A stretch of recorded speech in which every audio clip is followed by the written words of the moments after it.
My name's Bill. I'm an alcoholic, and can I be heard, Dwight?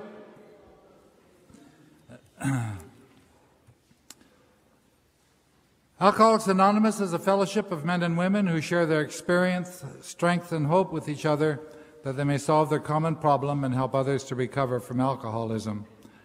The only requirement for membership is a desire to stop drinking. There are no dues or fees for AA membership. We are self-supporting through our own contributions. AA is not allied with any sect, denomination, politics, organization, or institution, does not wish to engage in any controversy, neither endorses or opposes any causes. Our primary purpose is to stay sober and help other alcoholics to achieve sobriety. We have a singleness of purpose we like to mention at the beginning of most meetings. This is an open meeting of Alcoholics Anonymous. We're glad you're all here, especially newcomers. In keeping with our singleness of purpose and our third tradition, which states that the only requirement for AA membership is a desire to stop drinking, we ask that all who participate confine their discussion to their problems with alcohol.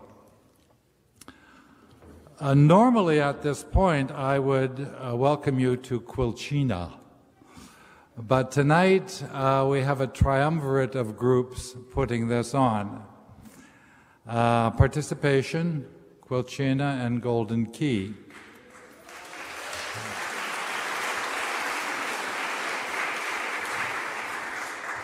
And I tried to come up with a name that covered us all. I got it down to two. One was Golden Participina, and that sounded like a kind of Middle Eastern vegetarian dish or something. And Quilipation Key. I liked that one. It had a ragtime feel about it. And so welcome to the Quilipation Key group, okay?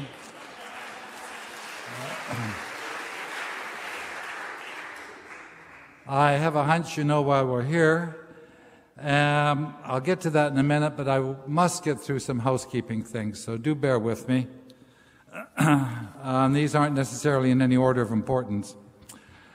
You probably, if you cared, would have found the coffee and tea at the back of the nave here. Do take care. The church has been very good about allowing us to bring it in here. So we ask that. You also may or may not have used or seen the guest book just there. Afterwards, we'll put it in the food area, and you might like to sign it in there if you haven't done so already. We won't be passing any cards around, okay? If you need a cigarette, there's an ashtray, which is basically a bucket with water in it, out the back. There are also ashtrays over on the first entrance way up there where you normally come into our meeting. If you need a washroom, you do not have to trek all the way down there. There are washrooms at the back, again, where the coffee is. We'll have no half time, and by that I mean we'll have no secretarial announcements. We'll just carry on without telling you what's going on anywhere or ask you. We will start the baskets, though, for the seventh tradition, at least Golden Key will, at around 9 o'clock. So, cell phones, the obvious, do please turn them off, and anything else that buzzes or vibrates or makes a noise that we find offensive, okay?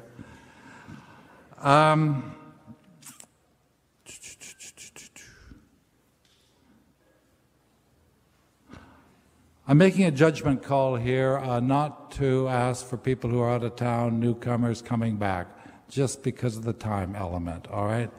If you are new or coming back and looking for a group, well, there's 3 you can choose from here, and you'll see lots of people you can ask if you're looking for a sponsor.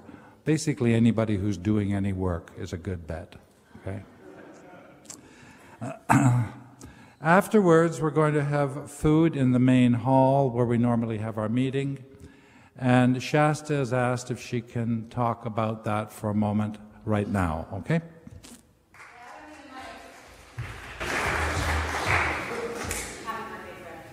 Okay, so I've come up with a little bit of a system. I call it the movie rule. So we're going to implement 65 and older. We're not going to ID anybody, but 65 and over.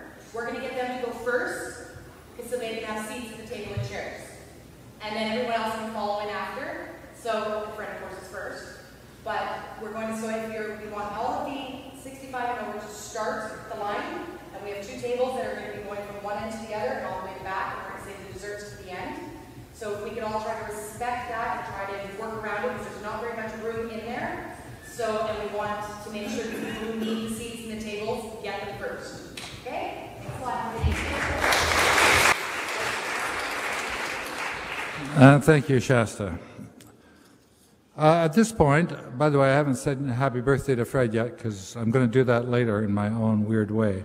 But Crystal, would you come and read how it works to start us?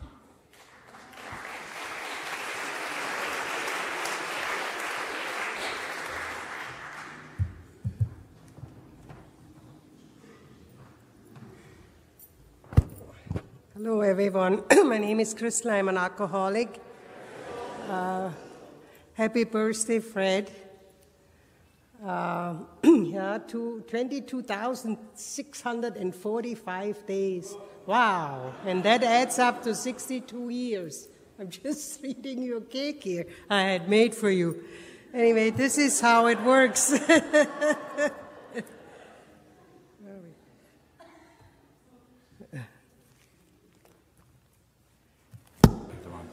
Okay.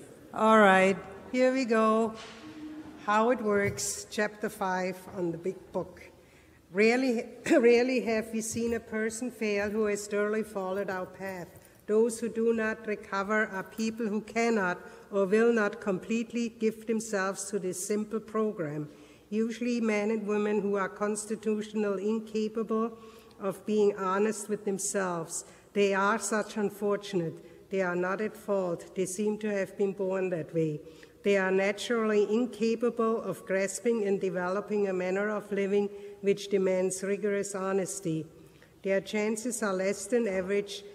There are those, too, who suffer from grave emotional and mental disorder, but many of them do recover if they have the capacity to be honest. Our stories disclose in a general way what we used to be like, what happened, and what we are like now. If you have decided you want what we have and are willing to go to any length to get it, then you are ready to take certain steps.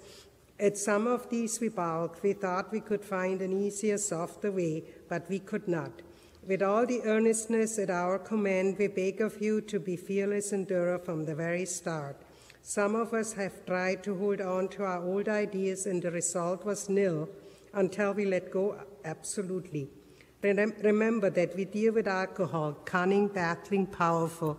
Without help, it is too much for us. But there is one who has all power. That one is God. May you find him now. Half measures availed us nothing. We stood at the turning point. We ask his protection and care with complete abandon. Here are the steps we took, which are suggested as a program of recovery. 1, we admitted we were powerless over alcohol, that our lives had become unmanageable. 2, came to believe that a power greater than ourselves could restore us to sanity. 3, made a decision to turn our will and our lives over to the care of God as we understood him. 4, made a searching and fearless moral inventory of ourselves. 5, admitted to God, to ourselves, and to another human being the exact nature of our wrongs. 6, we entirely ready to have God remove all those defects of character. 7, humbly ask him to remove our shortcomings. 8, made a list of all persons we had harmed and become willing to make amends to them all. 9, made direct amends to such people wherever possible, except to do so would injure them or others. Continue to take personal inventory, and when we are wrong, promptly admitted it. 11, sought through prayer and meditation to improve our conscious contact with God as we understood him, praying only for knowledge of his will for us and the power to carry that out. 12. Having had a spiritual awakening as the result of these steps, we try to carry this message to the alcoholics and to practice these principles in all our affairs.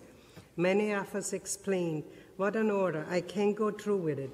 Do not be discouraged. No one among us has been able to maintain anything like perfect adherence to these principles. We are not saints. The point is that we are willing to grow along spiritual lines. The principles we have set down are guides to progress. We claim spiritual progress rather than spiritual perfection.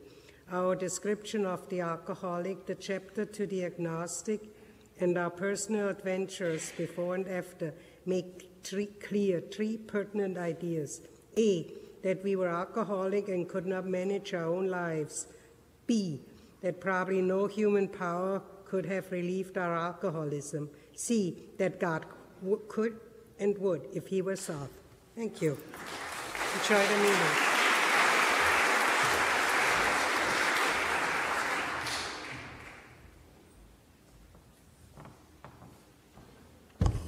Thanks, Crystal, and sorry that the big book was open to the wrong page. I got to read this thing sometime. Happy birthday, Fred. Fred told me he does not want any age joke, no age shots at him. He says up to here, he says he's full of them. So I'm not going to do that. I got to mention, though, because it's so interesting historically that Fred's sobered up on July 4th, which is American independence. He sobered up the same day the Americans declared independence.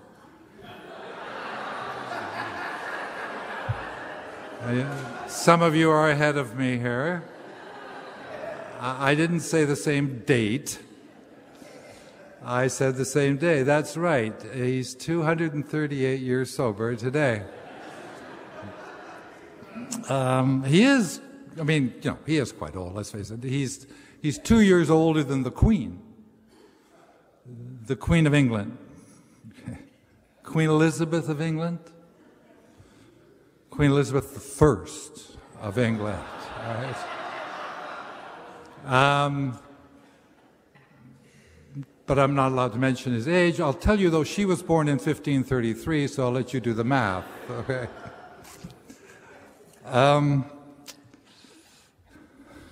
Okay, I'll quit. He also told me to be brief.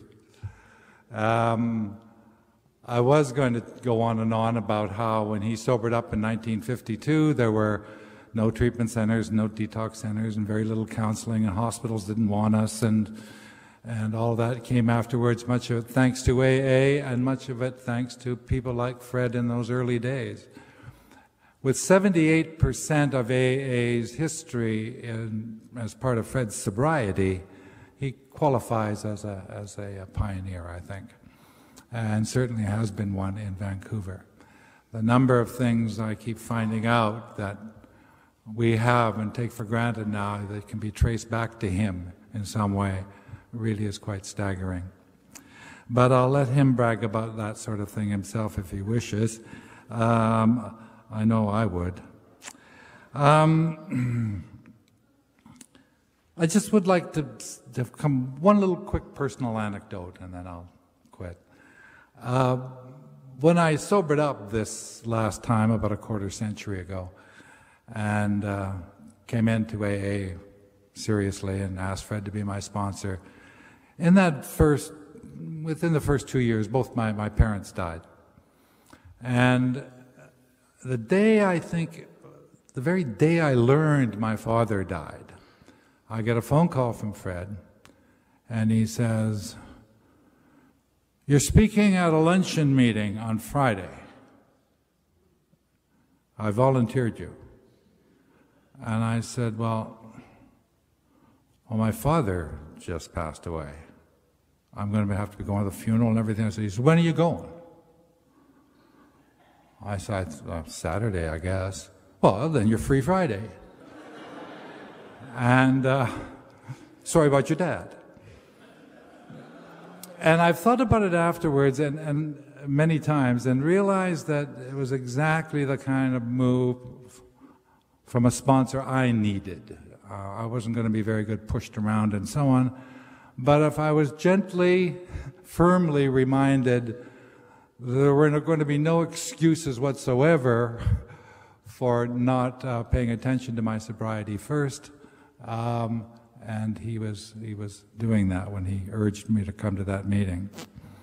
And in many ways, he's been a kind of substitute dad for me since. In fact, in a lot of ways, kind of like the old man. I mean, we used to fight a lot, and I didn't agree with anything he said, and I was a little to the left of Trotsky, and he was to the right of Genghis Khan, and but we both, we love music and laughter, and God knows I love him. So I just wanted to say that, and again, congratulations.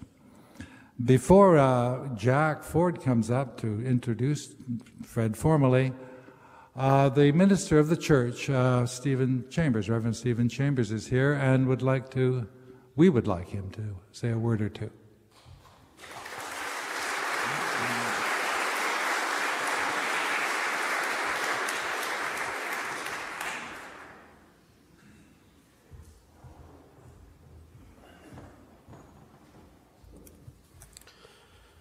Well, my name is Stephen, and I'm minister of this congregation.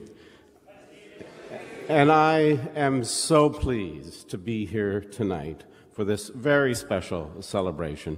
But not only that, so pleased to see an almost full church. I mean, this is great, really. I want to tell you, it doesn't happen so much, but you're most welcome to come by 10 o'clock Sunday morning.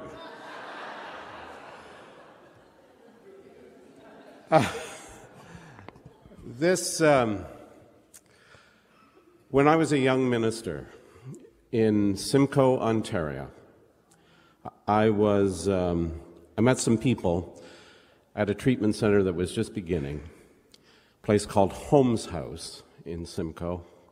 Maybe there's someone here who knows it. And I got to know some of the people there, and after a while I was invited to come in every few weeks and just sit with a group in the program process and talk about God as we understand Him. And I want to tell you that I learned more about God as we understand God. In those hour and a half sessions than I've learned in many of my academic courses or in many congregations over years' time.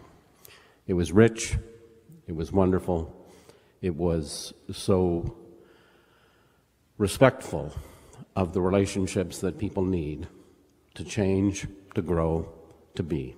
And I'm so grateful for AA in many respects. It's been in part of my life as a minister. All ministers come in and out of AA because we're in the building, and so it's great.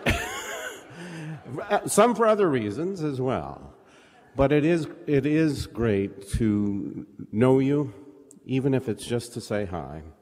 It's great to welcome you to our community of a congregation on a Friday night, to this building, because there are two things. It's not only about an individual, but it's about a community. And that, for me, is what I've come to understand about the higher power. It's not only about us as an individual, but it's about the relationships in community. That's so important, that's so wonderful, and that's so transforming. So tonight, it's a wonderful community that is here. I'm so honored to be a part of it, to celebrate your birthday, Fred, and to give thanks for all that you do. You are so welcome here in this building. You are welcome here. Thank you.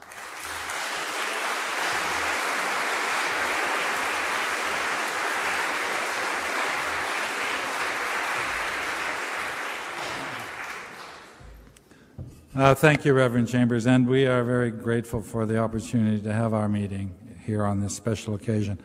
I want to just throw in a bit of extra thanks, too, to Jamie, the custodian, who's really been a great friend of ours over the last few years, particularly recently, particularly tonight. Jack, would you like to do the honors here?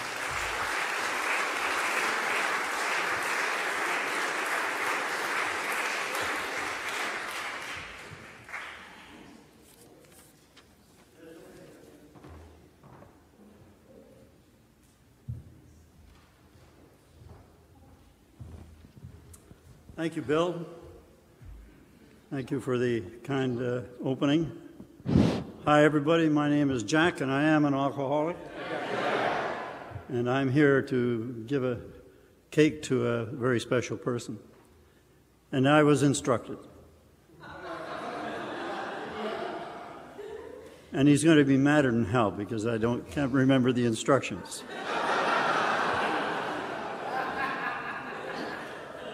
I got to that glorious age in the 80s where I forget names and words and everything else. If I stop here for, a couple of minutes or 5 minutes, just hang on there. I'll find that word sooner or later.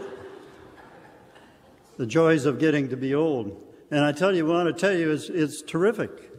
Never ever expected that I would be where I am today, especially at the beginning. That's kind of a little story. Well, by the way, Fred and Crystal and Bill and I went over to my sponsor in Victoria. His name is Henry, and he was celebrating 61 years of sobriety. And we've done that before, but it's always a special trip. This time, Fred recommended that we go over the night before. And so here we were, 4 friends, all on the program, and we got Henry out for supper, and we had a glorious time. Now I'm going to talk to something about my history in Alcoholics Anonymous, because this is why I'm here. The story keeps on going, and the story keeps on getting better. I came to Alcoholics Anonymous and failed the first time out, and that's because I just didn't want to go to jail. So I got sober, and the guy was happy, and after I got out of that trouble, I went out eventually and took on some booze, and I drank like a pig. There was no fun in it. There was no dancing, and there was no jokes, and there was no nothing. It was drink the damn stuff and get it down into my stomach where it needs to be.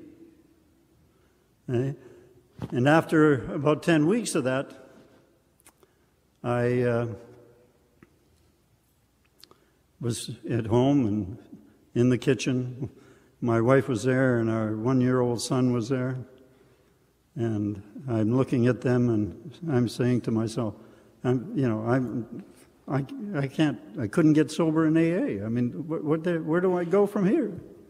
What happens to me from here on in? I better just pack my bag and leave them, because I'm sure as hell not doing anything good for them now.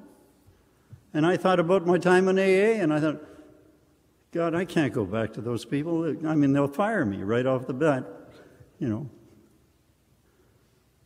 And I had no solution.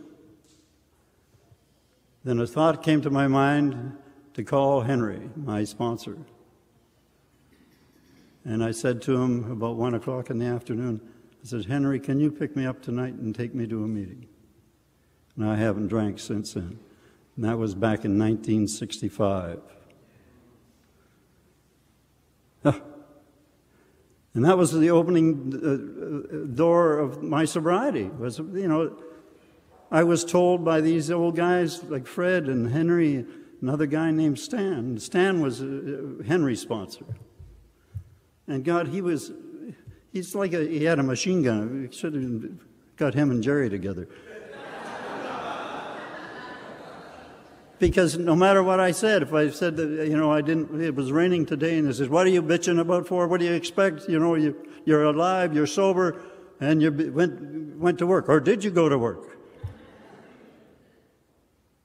And Stan rode me all over, and I had a car and he didn't. And he says, your next job from now on is to come and get me and take me to meetings.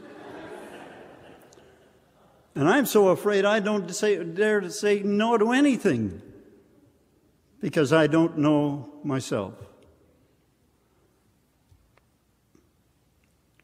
Terrific example of carrying the message. Recovery, unity, and what's the other one? I told you I was going to miss one. Recovery, unity, and service. And the word service was in there, and They've now had a mark in the group, like me. Now I'm afraid to say no to nothing. So they got me on committees, and they had me going to intergroup meetings, and they had me going eventually as a GSR, and they had me going doing this. I didn't have any option to say no. And I knew I shouldn't say no. I knew that this wonderful program is terrific. Those old-timers, the Freds, the Jerrys, several others in this hall, carry the message. We lost not our ability to do 12-step calls, but we're not getting the message out or whatever for people to phone when they have trouble with alcohol, that we have an answer. Okay? I mean, just think of all the treatment places that are out there. And we've created a big industry. Fred said I should talk about some of my service things. I was a trustee in the General Service Board for Western Canada, and went down to New York for 4 years and covered all sorts of things that was there. And there are wonderful people down there. And it was in around that time that there was a big explosion in people coming to Alcoholics Anonymous. The American health plans started paying for people to go in for treatment. And then all the businesses, we were working on businesses before, get somebody to talk to these people, your alcoholics. Don't fire them. They're no good to you when they're fired. So get them sober. So that one thing, the conversion of the medical people to support treatment, we just about doubled in a year and a half. And we've maintained pretty good attendance ever since. I think we're around 2 million people, Canada and the United States. That's a lot of people. A lot of people got sober. I got interested in the how this thing came together. AA, yeah, it's terrific. And I've never been able to turn my back on it since. And my life has been terrific. Fred is a heck of a guy. Right? Talking about this church, I was at my shop, which was down the road. This is, 30 years ago, 25? Well, the first one was 40 years, or 30, 40 years, no, whatever. Participation. He drives by a church. Now, most people drive by churches. You can't go around the city without driving by a church. And he stopped when we were up at 49th in Cambie. He went in and saw the minister, gets on the phone, and he says, you got to come up here. We're going to sign up for a new group. And I said, what? We're doing what? He said, we found this church. It's a wonderful place. Got parking, got a kitchen, everything we need. And that was the beginning of participation. Several years later, it goes by. He's driving by this church and I don't know why he went in, but he walked in, and I guess he must have met one of the ministers or something like that. And the next thing you know, we put some people together, and we had a meeting here. Now, that's 2 meetings that were started by him entirely. And I don't know of any other people in this area that started 2 meetings in one place. That's Fred. He's always been involved in the fellowship of service.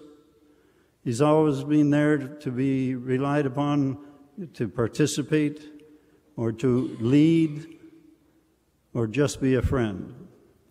I've heard from him some of the people that he's reached out for and helped. So some of them are in this room. And he never turned down anything because that was the way the old-timers did it. You went out and you made a call. And then your responsibility was to get the person to a meeting. Maybe a series of meetings. And maybe you're going to get them into a step meeting.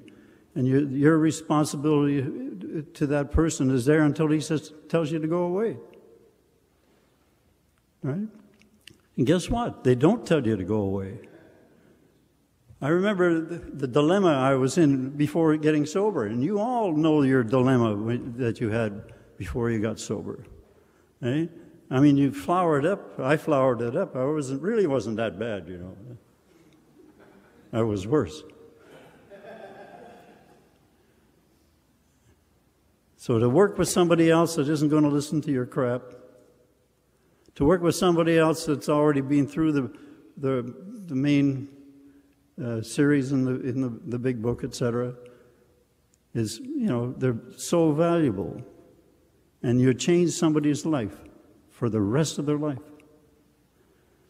So I'd like us to see getting out there and getting those 12-step calls going again. And especially, you know, if you don't do that, when you see a newcomer come into your hall, put your hand out and put your arm around them and welcome them to the greatest thing that can happen to an alcoholic: sobriety for the rest of their lives. Fred, you're wonderful. I love you dearly, and you know, happy 62. I'll be at the International in 2025. Somebody's going to have to push my gurney, and you might have wings. Just think of that, Fred, wings. Anyway, he was a guy, you might not know that. I was on the board in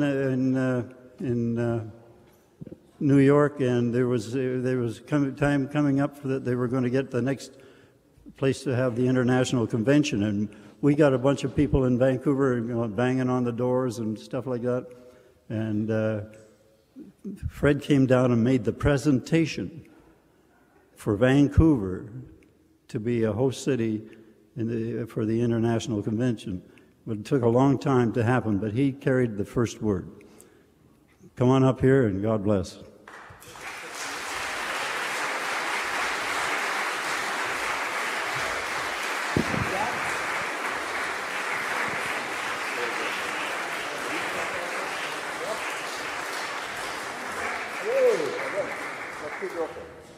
There we got it.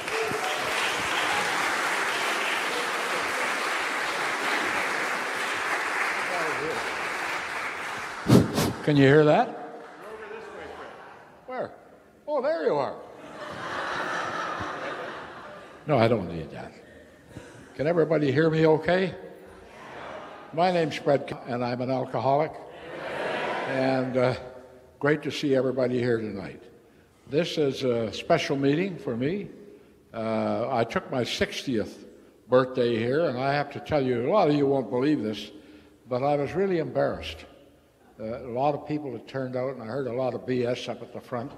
And Jack, I said, when you're pleased up there, tell us a little experience yourself. I don't want to hear a lot of garbage about me. And let me tell you, I was embarrassed by it. There was a big crowd like there is tonight, and I ended up, in my 61st, I went to Victoria and had a quiet 61st over there. When I came back, a lot of people gave me flack because they said, this isn't about you, Fred. It's just you're a person who demonstrates that AA can work a long time in your life, providing you don't die. And, you know, so that's why I'm here tonight. People got talking in groups, and there are 3 groups put it on tonight, and I'm very grateful. There's 2 or 3 special people. A woman, Shasta, is in the kitchen kind of supervising things, so she isn't out here. Her mother's here, and I want to talk about that. But before I do that, I had a little accident, and I should report that's why I'm in this chair. You know, years ago, we used to have telephones on the wall in the men's washroom. Man, I was an expert. I could tear those things off the bloody wall. Well, it showed my manhood and wisdom. And now they've done away with these telephones in there. So the other day I go up to the Jewish Community Center, and I work out there in Healthy Heart 3 times a week. So I went in the washroom to do a little thing, and I did my little wee-wee, and I reached over. They have a new sink in there. And I reached over, and I leaned on the sink with my 2 arms, and the next thing I know, the whole sink come out of the wall, and I'm on the floor with this bloody thing on top of me, and I couldn't move. I got the door open a bit and well, anyhow, there was an ambulance there and a whole bunch of other nonsense. So I went to hospital for 5 hours, and because I hit my ribs, and that's why I'm in this chair tonight. And it's okay, but, you know, so I want to let you people know, and I can give you instructions. I'm not tearing telephones off anymore, but if you want to join my crowd to tear out the sinks, let me know, because I'm an expert now.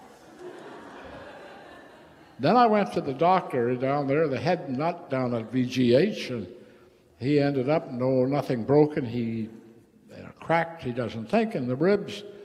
But he said, I'll give you this special pill which will take away the pain. So he gave me this pill. And it makes you constipated, it makes you nauseous. There's a whole page about it. It's all to do with addiction. Don't take it if you've got a problem with alcohol or booze. So I was talking to my daughter, who's here tonight, and she's a nurse, a specialist in Victoria, and she said, stop that stuff immediately. She said, that's crazy. Oh, and I thought she's poking her nose into my affairs. And then I talked to my own doctor. He wasn't there, but he said, stop that right away. That's far too powerful, the most powerful you can get, and you only give it to patients who are dying or something with cancer or whatever. So tonight I have a special visitor here. He's sitting in the front row. Stand up, would you? Because we're going to hear from him. This is Dr. Bob. I like to think I'm his out-of-town sponsor from near Sacramento. And he flew up for the meeting tonight, and he is going back tomorrow. So you can sit down now. Do what you're...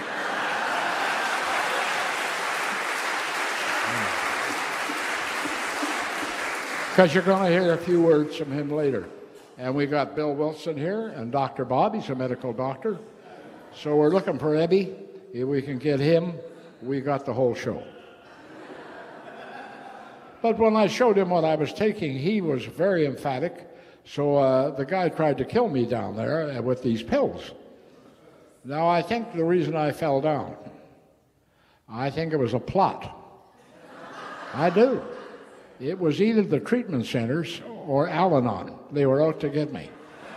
But, you know, I fooled them again.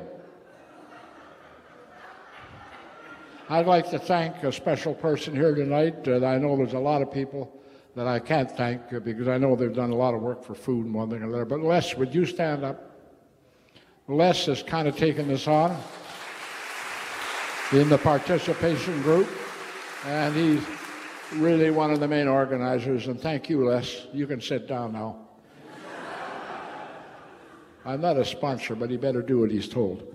And so tonight, I want to really tell tell you what it was like, what happened to my life now, and sometimes I haven't done all of this. Jack was right. We went to Victoria, and we had 5 people still active in AA, and we had 245 years of sobriety sitting at a dinner table. Now, if you don't think that isn't something. Many of you wonder what this picture is up here. This is a very special picture for me, and I want to tell you about the fantastic story of spirituality in AA. This is a picture of me and a 9-year-old boy walking up to the White Spot for lunch. And his grandmother was raising the boy, and my wife, Crystal, took this picture. And it's a very special picture for me. And let me tell you, she's here tonight. The great-grandmother of this boy, and she joined AA the same day as my wife, February 14th, whenever it was. Both had 32 years of sobriety. Well, she's here tonight. She had a wonderful daughter who was also on this booze and alcohol, whatever trip, and she has 14 years sobriety, and she's here tonight. Now, this woman, this lovely woman, very special friend of Crystal's and mine, couldn't raise her daughter because of her alcoholism, so the grandmother did. And that child is looking after the kitchen. You saw her before, Shasta, and she's been in just about all the treatment centers in BC, and she's got over a year's sobriety now. Well, she had this son that's in the picture, and she couldn't raise her because of alcoholism. And so her grandmother is over here, the woman I just talked about, she's raising him. This boy weighed 1.5 pounds when he was born. He couldn't chew food till he was 4. And when Crystal was in Europe, having a good time with my money last year, this other lady, the grandmother, came to our house every day with the boy. It was in the summer. And made my breakfast and did other things in the place. Now, this 9-year-old boy came to me one day and he said, "Fred," he said, "who's your favorite composer? Bach?" I said, "No." He said, "Beethoven?" I said, "No." I said, "I think I'd have to go for Mozart." And he said, "Oh, Mozi." I said to him, "What book are you reading?" He said, "I'm just finishing Oliver Twist by Charles Dickens." 9 years old, this boy. Earlier this year, he said, "Did you have any brothers or sisters?" I said, "I had 3 brothers. They were all dead." I said, "One died before I was born, one died at 29, and one died at 56. Oh, he said, 56. That's the same year Hitler died. Now, if any of you would like to know anything about music or history, I can get the boy and he can give you a little lesson. Now, I'm 90 and he's 9, and we're walking up the road together, and he took my hand, not me took his hand, and you know, we're having an adult conversation going up to the White Spot for lunch. You know, that's 5 generations, me and the other 4. Now, if you don't think this program doesn't work or hasn't got an effect on us in AA, you're dreaming, because that's a real spiritual program. And it's a special picture for me, and I've had it blown up, and I call it the 2 survivors. Isn't that a story? I think it is. I do.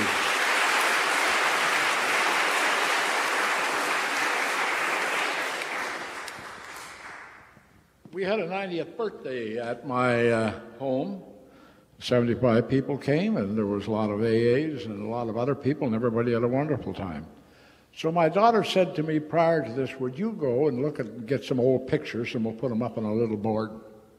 So I went in an old photo album from 1906. I don't know why I kept it. I guess because of the size of the album. It had nothing to do with my family and my first wife's father's family. So And I found this document in there. And this, listen to this. This document is dated July the 4th, 1914. It's 100 years old. And this is the beginning of the whole thing. This is my mother and father's marriage certificate. Now, what do you think about that? 100 years today. Now, World War I broke out about a month later. Then they had an armistice in 1918. But not in the Kavanaugh family. I'll tell you, we kept the bloody war going right on. And, you know, and I think about this, things that have happened in my life. And my father was a no-good, rotten, nasty drunk. He beat my mother, beat the kids. We lived in many of you heard this before, but you're going to hear it again. If not, you can pretend you're going out to the washroom. It's okay. Did that with Jack, you know. I was at a meeting with Jack, about 30 people there, and I was still talking, and this one left, and that one left, and pretty soon the only one who left was Jack. And I said, "What are you doing here, Jack?" He said, "I'm the next speaker."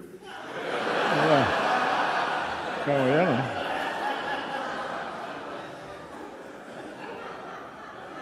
Anyhow, we lived in a 2-room tar paper shack, Victoria Road in Kingsway. We had an outdoor toilet. And I never had hot water in the house till I was 13.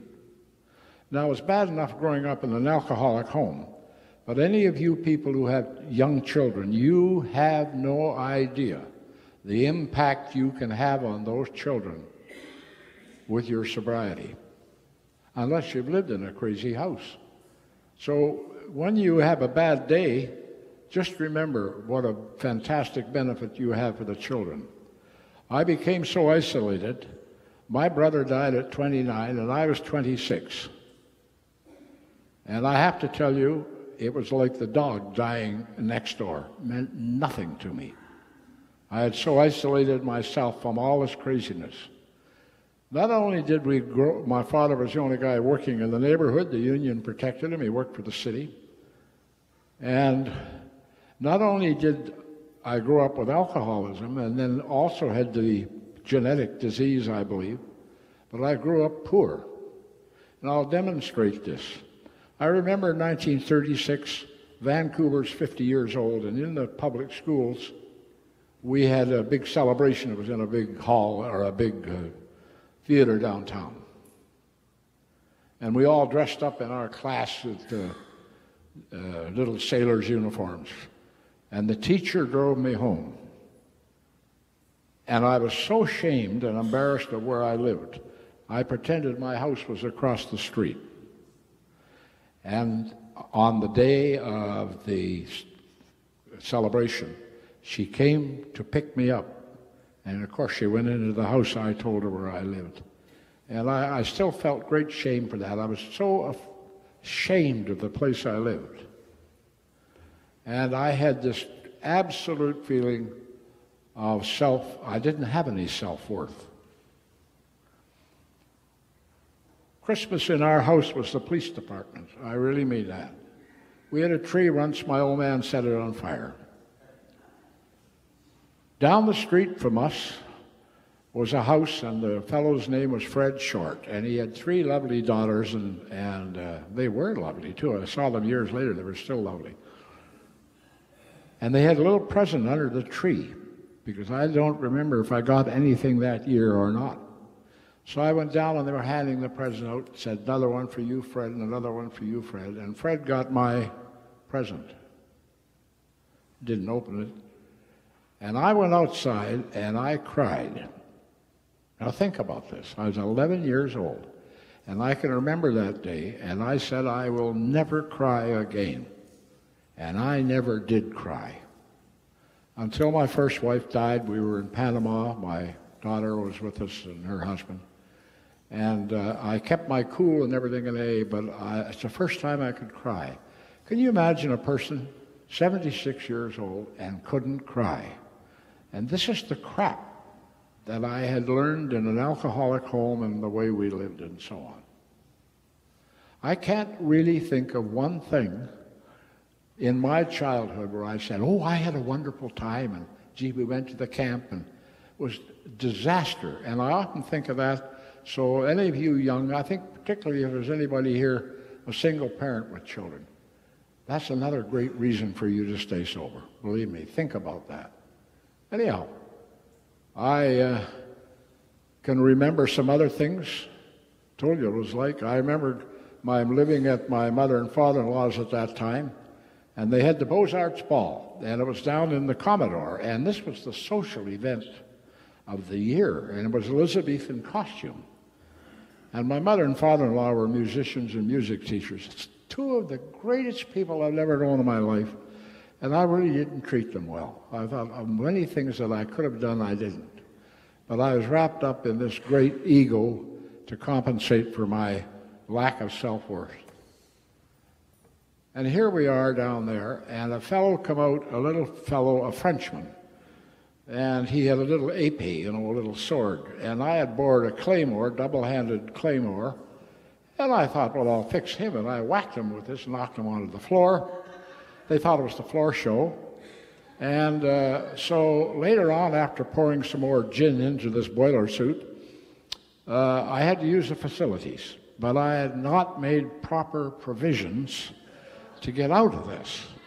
So I went in the washroom and wet myself, and a friend had to cut me out with shears. And when I entered that building, I was Siegfried. You should have seen me. And here was this dirty, unkempt, wet individual, and I was living at my mother and father-in-law's. I had to kick a guy like that right out of the house. This is the way I lived. And, I thought, well, you go to a party, you have a bit of fun. What's the matter with them? Can't they take a joke? What a way to live.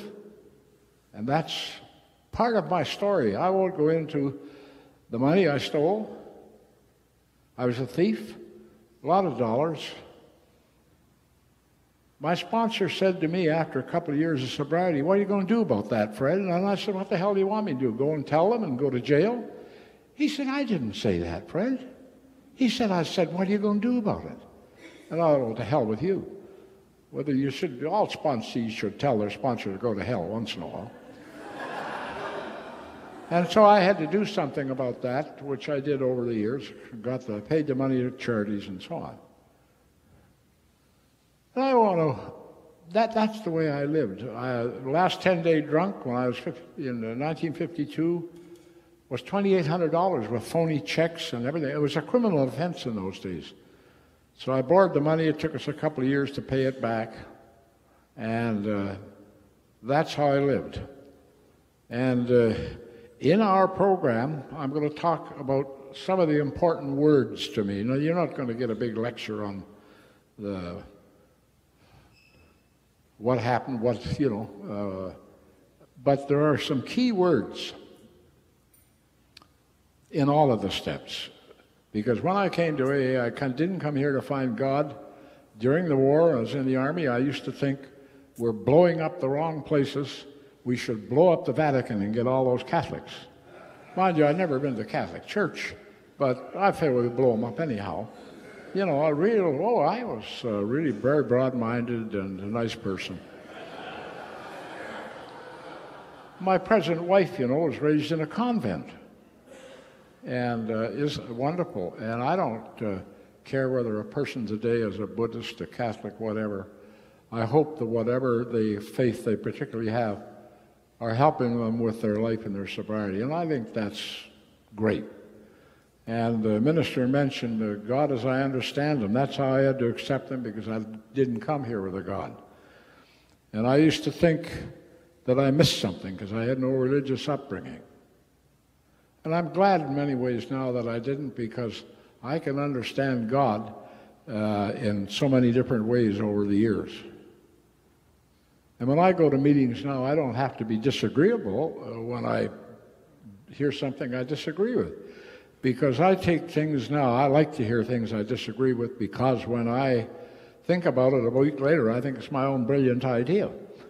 Because anything I know about living, I learned here in AA from the fellowship and from your experiences in sobriety. It says rigorous honesty. Now, why did they put that in there? And some of you have heard the story, but I was in business, and this company owed me $10,000, and the son of the guy that owned it was an alcoholic, got the money and ran off with it. And I went over to see the fellow about the money, and he said, well, I haven't got it. But he said he had a furniture business too, and he said, why don't you take a lot of this furniture and hi-fis and so on, and put it in your warehouse, and when your customers come in, sell it to them on the genuine wholesale price. And I said, that's a great idea, because you usually get nothing on that. But he said, put on 10% for me.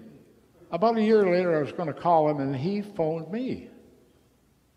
And he said, how are we doing? I said, well, it's funny. We realized $9,000, and I wrote the other $1,000 off. He said, where's my 10%? Hell, I said, I never got my money. Why should you get yours? And that's the way an alcoholic rationalizes things. So I went to Hillcrest meeting that night. Guess what the topic was? Honesty. You know, next day I had to go over and apologize, made direct amends, and give him his $900. And in my career, and I have a lot of time in business, I'm senior vice president of the biggest company of this type in Canada. I had my own warehouse, 6 warehouses at one time, 100 people worked for me. And I never, to my knowledge, I'm sure maybe I did, but I've never beaten anybody for 5 cents or did anything else that would jeopardize the program of rigorous honesty. And boy, you know, they didn't put that word in there. It's easy to be honest, but not rigorous. The second step, and I'm not going to be long at this, but the second step says could be restored to sanity.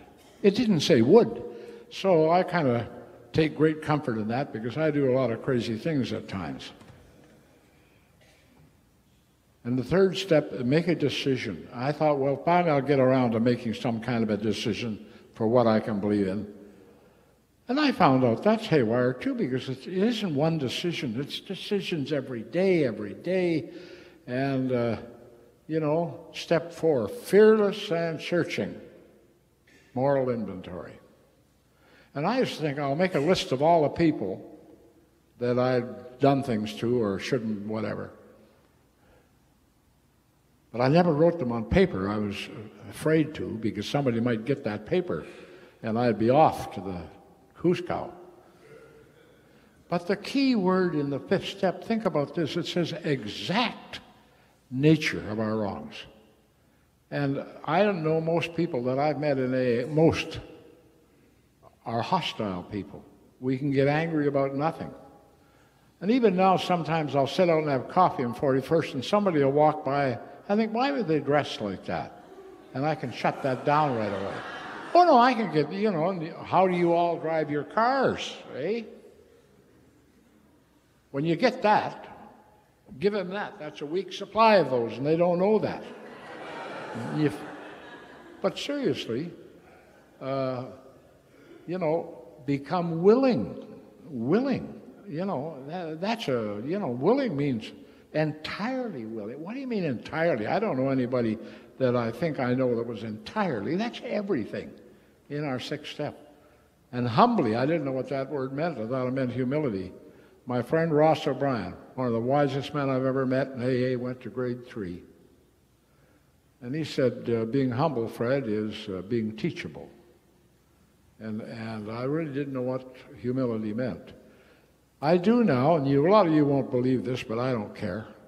Because Ross, I used to get mad at the speakers in AA, and he said, Fred, they're home sleeping and they don't care. Man, that ticked me off. But if you're wasting your time, you don't like what I have to say, I'm going home and have a good night's sleep tonight, so if you want to wreck your evening, go right ahead, be my guest.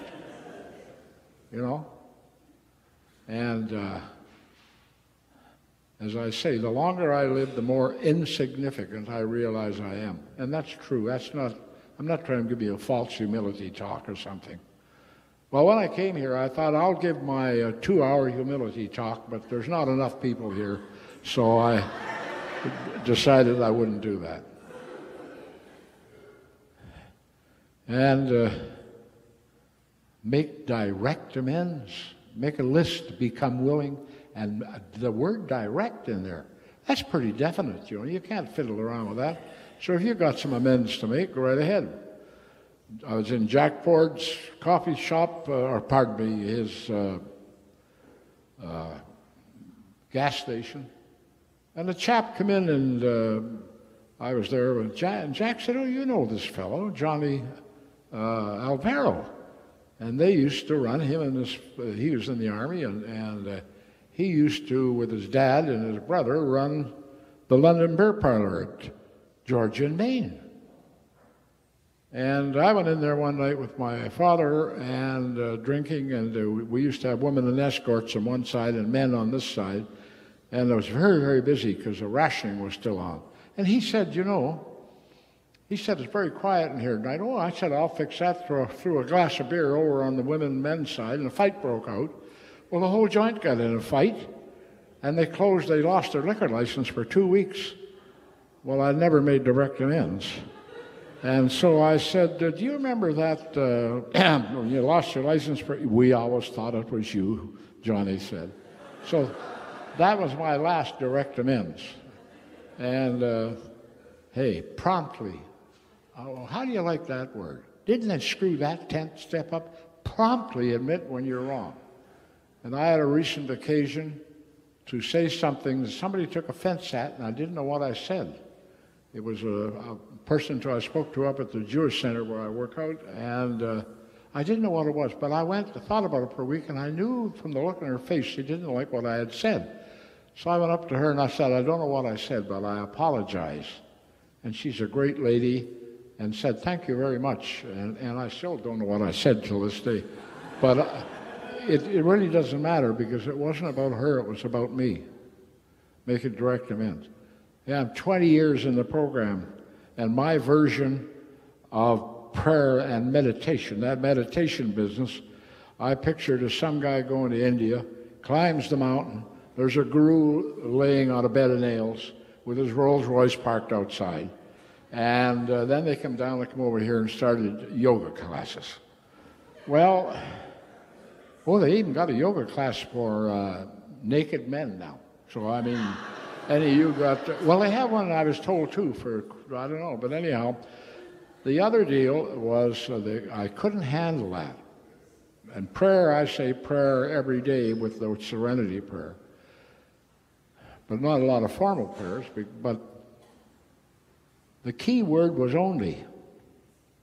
I only have to pray for knowledge of His will for me and the power to carry it out. I don't have to pray that the world doesn't blow up. I don't have to pray for my sobriety or your sobriety. I just say, what am I supposed to be doing today for the power that runs my life? And you know, it's so ingrained now in me that I know beforehand what I'm doing is not right or whatever. And 90% of the time plus, I can do the right thing. I don't have to meditate about it or think about it. I know. And I'll shut up with the 12th step is in all. The key word for me is all. Not to carry the message, I did that, but to practice these principles in all my affairs. You know, business. I talk to you about business. I don't have to be dishonest in business. I don't have to lie to people anymore. In all my affairs, my business, my home life. Let me tell you about my home life. Because of the way I was brought up, not only was I an alcoholic, raised in an alcoholic home, but I was poor. And I see people that are poor now, and I used to think, well, why don't they go get a job and shut up? If you're a poor person, you don't look right, you don't dress right. In my case, I didn't even smell right. I don't talk right, all of it. I can't mix with people. I haven't got good manners and so forth. I had to try to learn all that. I didn't know how to be a good father. You know, it took me a long time, and I did the best I could, but I look back on it now, and I wasn't the best father in the world. You know, it took me a long time. I remember I used to come home, and, you know, I'd be great at AA, great at work, and go in the house, and they weren't glad to see me. They really weren't. And one day my son took a picture of me coming in from the garage. I still have it. You know, if a thing like that approached the house, I'd shoot the son of a bitch. No, really. And that was part of the heritage that I had from the alcoholism. And so I used to, later in my trying to be a father, I would sit in the car for a few minutes and say, remember how you're going into the house. And I tried. I did the best I could. I regret that I wasn't a better father, but there it is. And that's what it's about. That's what it's all our affairs, how we treat. You know, I have a wonderful second wife now, Crystal, and I've got a little bit snarly lately, and I won't go into the reasons, but you know, I have to stop that because we haven't had a real fight in 11 years of married life. I couldn't ask for a better wife. I can tell you that right now. And I read an article the other day in the National Post, and it was a really good article. And they said if you want to have a good marriage, have lust for your wife. Well, you know, now I'm a consultant, but let me tell you, I want to really personally thank you from here for being such a wonderful wife to me, because I have been a bastard over the years.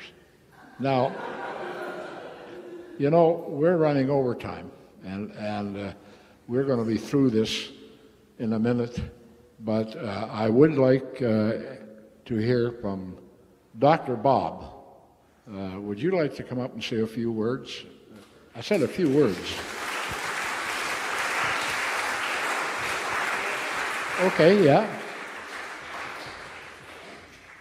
I'll keep this brief. It's pretty hard to compete with Fred, I'll say that. So I'm Bob, I'm an alcoholic. I am a retired physician. I came up here a long time ago and gave a talk as Dr. Bob. And then I was so smart, because I had an MD degree, that I didn't need AA, and so I went out and practiced for a while longer, several years. But the reason I'm here isn't to talk about relapse, even though anyone who's thinking about it, come and talk to me first. It's no fun.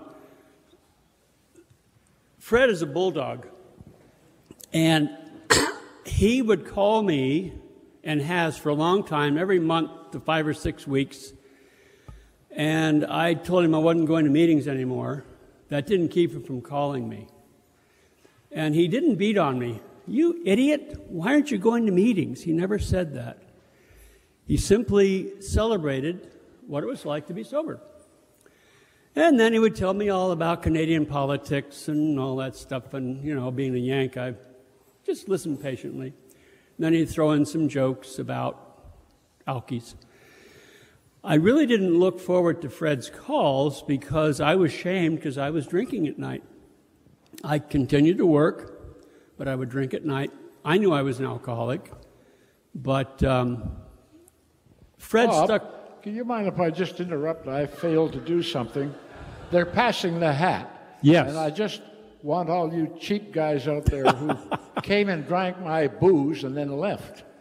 Throw some money in the pot to help pay for the food. Sorry to interrupt, but I didn't do my job. Thanks, Bob. You're sorry. How do you think I feel? Well, I don't care. The reason I like AA is because we can laugh at me and others. Anyway, so Fred stuck with me. He's kind of like a bulldog with a bone. He never lets go. He's persistent. And maybe some of you have had his persistence too in being patient with you until you stop digging. You know, I finally hit the bottom again. Once I retired, then I spiraled down because I had a lot more time to drink. But Fred continued to call every month or 6 weeks. Hi, Bob, how you doing? And I would tell him I was doing fine, which in my own mind I thought I was. So anyway, my wife and one of the daughters finally said, you know, it's time, Bob, Dad.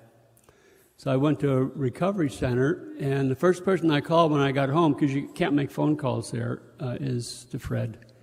And I said, guess who's got the message, Fred? And he didn't pound on me. He didn't say, what took you so long? You know, I learned some time ago that it's taken me a long, long time to figure out that I'm a slow learner. And so I had to get my bottom. I now have 9 months of sobriety.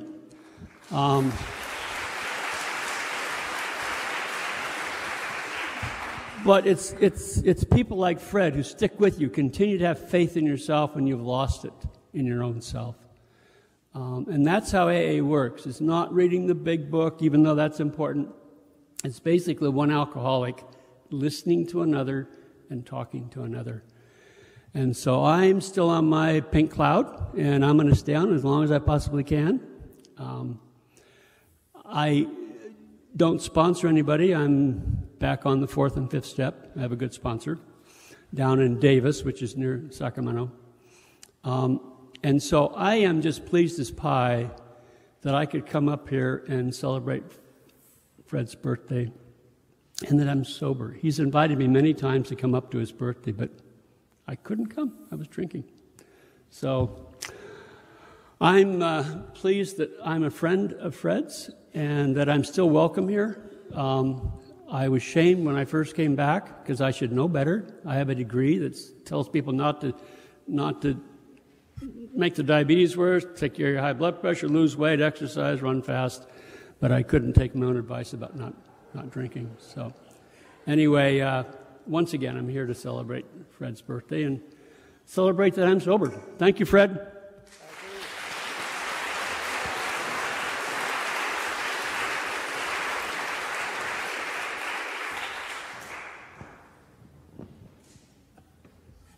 Thank you, Bob. I think that's it.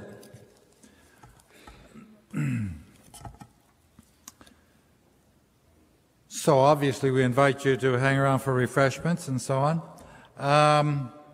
We do have 3 groups involved, of course, but we could use any extra help if you're inclined that way, particularly putting away the stuff after the food's been eaten. I'll read to you the 12 promises, which I understand are in here somewhere. What do you want, a drum roll? That was supposed to be a joke. If we are painstaking about this phase of our development, we'll be amazed before we are halfway through. We are going to know a new freedom and a new happiness. We will not regret the past and wish to shut the door on it. We will comprehend the word serenity, and we will know peace. No matter how far down the scale we have gone, we will see how our experience can benefit others. That feeling of uselessness and self-pity will disappear. We will lose interest in selfish things and gain interest in our fellows. Self-seeking will slip away. Our whole attitude and outlook upon life will change.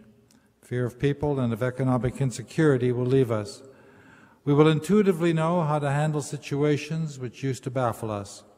We will suddenly realize that God is doing for us what we could not do for ourselves. Are these extravagant promises? We think not. They are being fulfilled among us, sometimes quickly, sometimes slowly. They will always materialize if we work for them. And would you repeat with me the the I am responsible declaration first, and then we'll do the serenity prayer. I am responsible when anyone, anywhere reaches out for help. I want the hand of AA always to be there, and for that I am responsible. And I guess we can stand and hold hands where you are.